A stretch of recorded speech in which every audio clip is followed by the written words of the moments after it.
So what I'd like to talk about today, probably a lot of it you've already heard this morning, so I'm going to go kind of give a whistle-stop tour of why we live in uncertain and volatile times within the coffee markets. I think what's probably more exciting is when I pass over to my colleague, Graham, who will be able to discuss how we manage such volatility. So without further ado, it's simple. The coffee markets intrinsically have volatile supply sides. Demand tends to grow roughly 2 to 3% per year. But then you add a little bit of weather, add a little bit of speculative trading, and what you end up with is very volatile prices, and this is exactly where we are right now. So far, coffee has been the best performing commodity this year so far in terms of price increase, followed by natural gas. Huge price movements this year, but we've been here before too. So if you go back to the 1970s, you can see that really we've got situations not just, this is obviously like a perpendicular increase, but we've seen massive increases periodically throughout the last 4 decades, and it's nearly always been supply side driven. So one question I guess it's always pertinent to ask is how much has this been driven by speculators? You could argue that since the mid-2000s, you've started seeing more investors coming in. Commodity agriculture are seen as an asset class. This particular chart shows managed money and swap dealers as a percentage of total open interest. We're getting close to the 30-35% levels, so they are accounting for a huge amount of the recent price moves. In these specs, this speculative community, they're a very active bunch. It's not just coffee where you're seeing this. So if you look at each of these lines and look at them as a percentage of total open interest, what you see is that a lot of these markets, as we start at the beginning of 2014, have moved from balanced to slightly net short positions and moving all the way towards very net long positions. So red is Arabica coffee.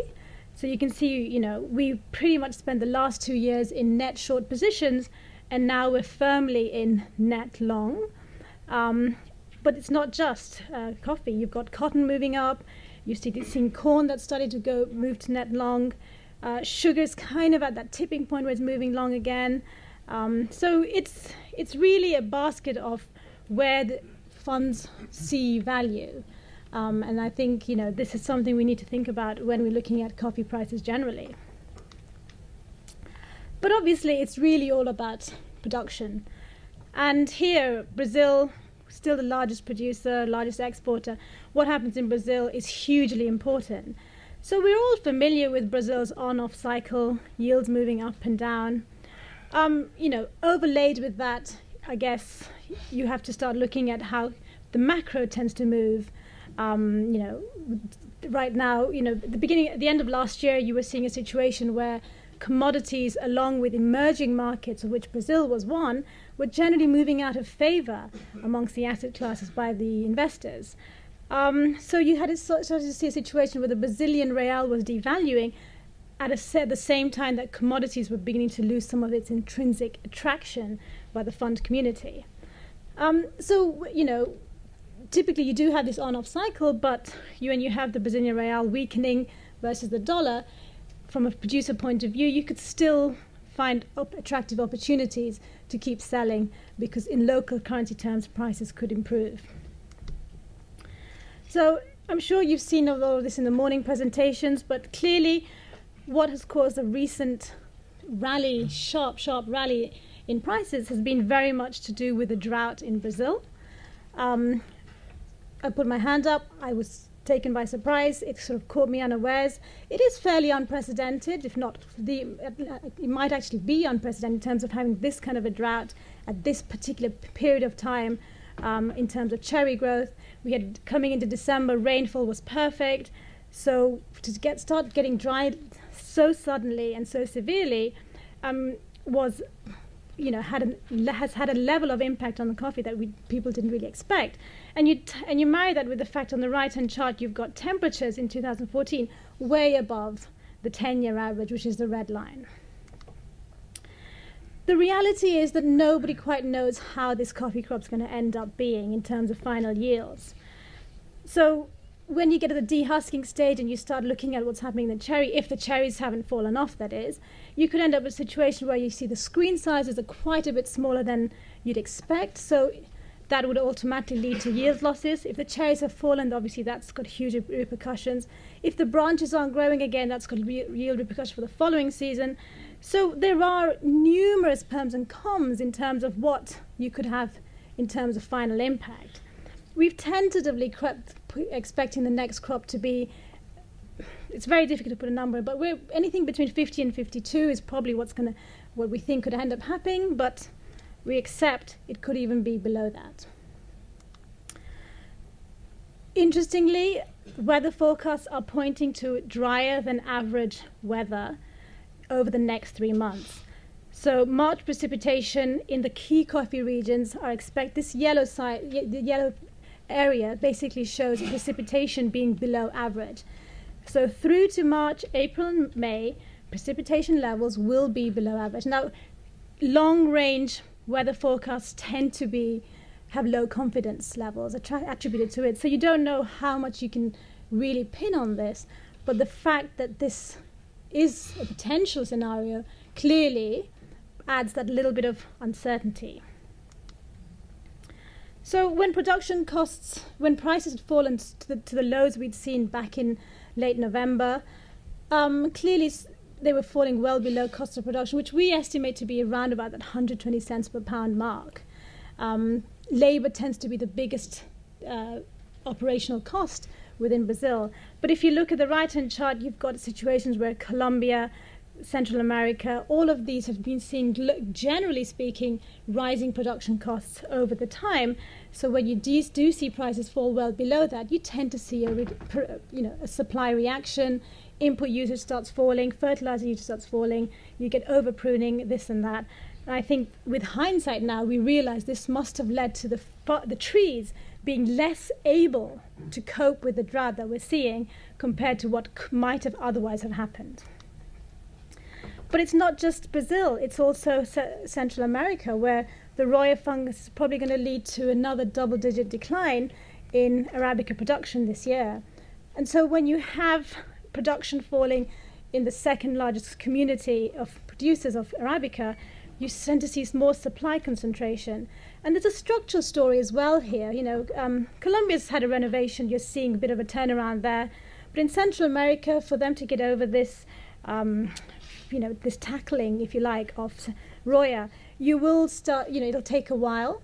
They've also got generally young people moving out of the farms onto the city, that's, trying to get over that kind of structural impediment at a time when Brazil still has the potential to grow by scale and, they're much more commercial farms. We realize that there's a lot of supply side risk and concentration that's moving towards Brazil. So when you do get weather events concentrated in one particular area, that supply side uncertainty grows manyfold. The demand side, as I mentioned, tends to be pretty stable. It's growth that tends to move up and down depending on, recessions or big price moves. But we've seen earlier that the population growth and per capita income growth could lead to huge expansion and potential growth in global coffee consumption. You do, within this sort of stable trend in demand, you do tend to get some shifts within the various coffee types. So this is imports by coffee type at consumer markets. So what we saw is when we started seeing Arabica at $3, you started to see a gradual shift towards Robusta and natural Arabicas, whereas washed Arabicas began to lose share. So are we getting into a situation where we start prompting a bit of a reverse for that? Only time will tell, but it doesn't happen overnight. And also the roasters are, they're building a little bit more flexibility in terms of their ability to switch. So putting it together, what we see is, assuming a Brazilian crop of closer to 50 million bags, you could end up with the market in deficit next season. The first chart shows you Robusta and Arabica, Arabica being the red one. And on the right-hand chart, you can see how that translates just for the Arabica S&D. So, yeah, as we move into next season, we see a tiny deficit developing, which is probably what the market is reacting towards, getting close to $2. But world coffee stocks are very ample. They are, we've been in a surplus for the 2-3 seasons in a row now. We've built ample supplies and stock buffers. But as we start moving towards a stocks-to-use ratio that's getting, not as hefty as it has been the last season, and you begin to draw down stocks as we move into tiny deficit, you should start to see a price reaction, and that's where we are now. So I'm not going to give a price forecast because it is a weather market, but I do know that it's huge in terms of where we could go, because if the weather stays dry and you don't get rainfall out to May, as one of the weather forecasters suggests, this market could go ballistic. But equally, if the crop ends up being closer to the 55s, and we don't know at this stage until maybe May when we get to that level, then equally the market could start collapsing. So, but what we do know is that we do need to build tools to how to cope with such volatility. And this is the point where I'd like to pass on to my colleague, who can definitely go through his main points. Great. Thank you. Thanks, Kona. Hi. So again, my name's Graham Trask, and I'm here to talk about volatility and hopefully share with you some ideas on how you, as either producers or consumers or trade houses, might be able to manage volatility. But first, we must define what we mean by volatility. So I'm going to move a little bit, so if you can't hear me, let me know. You guys know this chart. It's the world we live in. It's the coffee chart, the coffee price chart. Obviously, you can see where frosts and droughts have come in, and then the big run-up more recently just due to underinvestment in the coffee space and tree renewal. So that's the world we live in. It's a relatively volatile world when you look across commodities. Coffee has one of the higher volatilities per se. But when we talk about volatility, volatility itself is really a mathematical concept.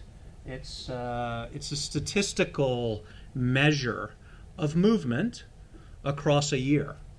And so when we talk about volatility, most people kind of are talking about what's happened in the past. So historical volatility. Here, that's the red line, which is a 30-day historical volatility of price movement. But if we turn it around and look forward, you have a different volatility, which is implied volatility, which is coming from the options market, as many of you guys know. And that's what the traders believe, the option traders believe, forward-looking risk is. And as you can see, interestingly, they track quite closely. Here's where we are now, almost at an all-time high of 50% volatility. So, still a concept, volatility, and I would argue that something that's more tangible is actually, and probably more important for you in the audience, is actually variance, which we've mapped here. The red line is variance, so the difference between high and low every month of the contract. And you can see that certainly in this period we've had 50-cent per pound moves in a month. Now that I think is a bit more tangible to say, okay, as a buyer, if I have a 50 cent move down and I'm priced here, what sort of impact might that have on my sales price? Or, as a producer, if I have a 50-cent move down, what sort of impact is that going to have on our growers? And some countries obviously protect the grower. How much is that costing taxpayers to protect the grower at some floor price? So, volatility, a bit esoteric, statistical versus variance, where it really comes down to how much does the market move in any 1 month. So, how do you cope with volatility, or how do people cope with volatility? And I think you get people all across the spectrum. Do nothing and hope for the best.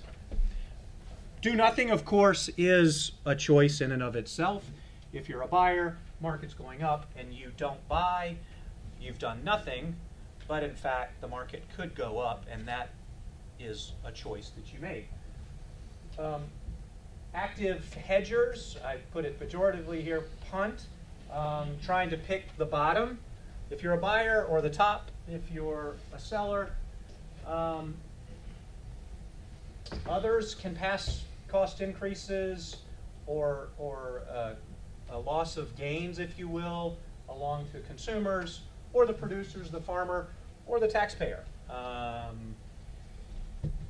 We prefer doing a more active approach, which would really be looking at your organization, enterprise, country, producer, really understand what your drivers are, your profit drivers, your risk areas, cost of production, obviously, and then come up, however basic or sophisticated, as many of you guys do have sophisticated risk management policies, which align with your business. Clearly, in a volatile or highly variable environment, you can go long volatility.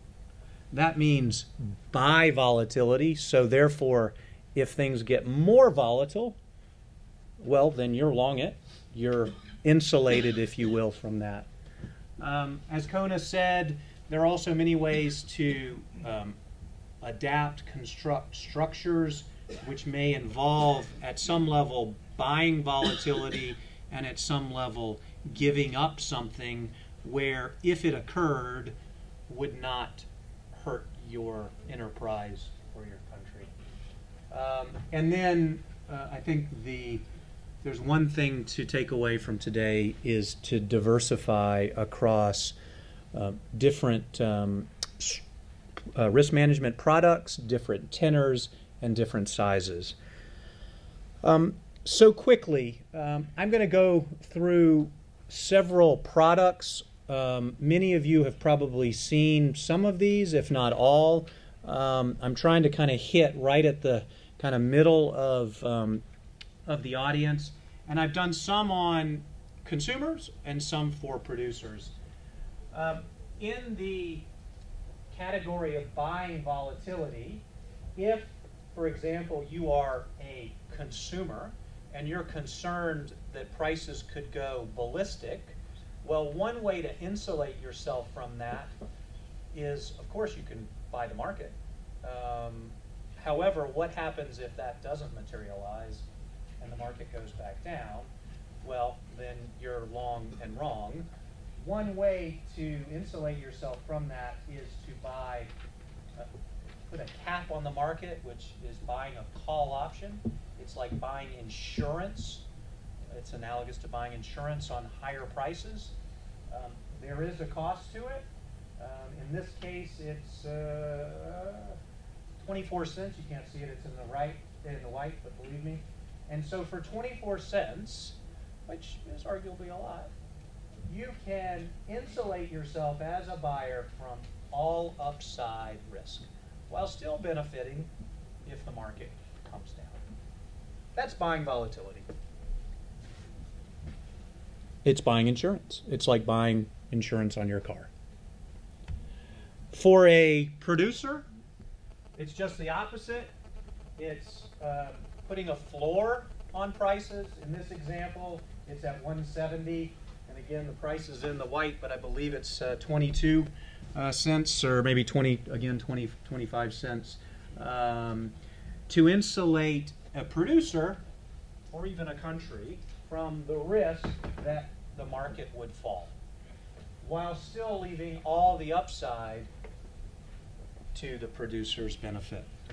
So, two quick examples of buying volatility and how to cope with volatility. Another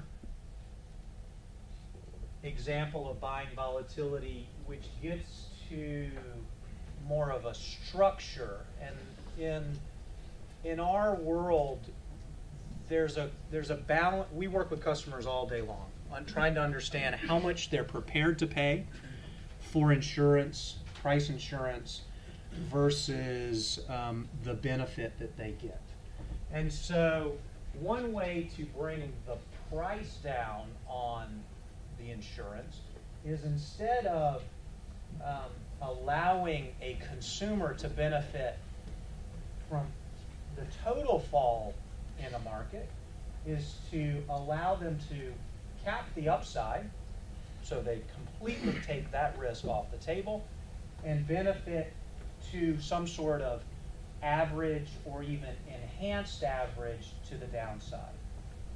By definition, an average moves less, so therefore it's cheaper. People like averages. We all think we're above average.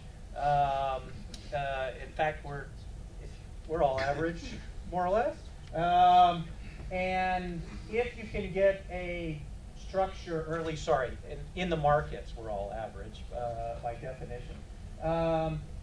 If you can get a product that insulates you from higher prices and gives you an average to the downside, that's actually a nice payoff profile. It does cost. Again, it's in the white. I believe it's 22 cents or perhaps 20 cents. It's about 25 or 30% lower than the previous examples. So that is an example of a structure rather that can help a consumer with their hedging. Likewise, you can flip it around for a producer, where you have a floor price, an average or an enhanced average, upside participation. And then finally, one last one to leave you with, which involves transforming the risk that is inherent in your business to allow you to insulate. This is a producer.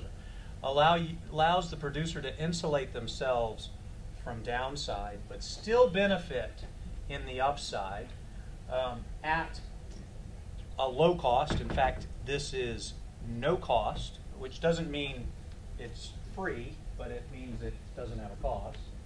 And in this product, it works quite simply. You have, as a producer, you have a floor at today's price. So if the market goes down, let's say it's on 100 contracts. If the market goes down, you're at 190. If the market goes up, you're going to be repriced up to, it looks about 238. So almost 40 cents, isn't that right, Romulo? It was 45 cents. So you'll be repriced from 190, this floor, up 45 cents on that initial 100 contracts. The risk, however, and this is why it's not free, although zero cost, is that if the market closes above this higher level, you'll price or you'll sell in futures an additional 100 contracts at 238 at this higher level. For a producer who would hold coffee until expiration and is long coffee, this could fit quite nicely with what they do anyway, which is I'm going to price, market goes up, I price some more. And this does this automatically while at the same time elevating the original pricing up to this higher level.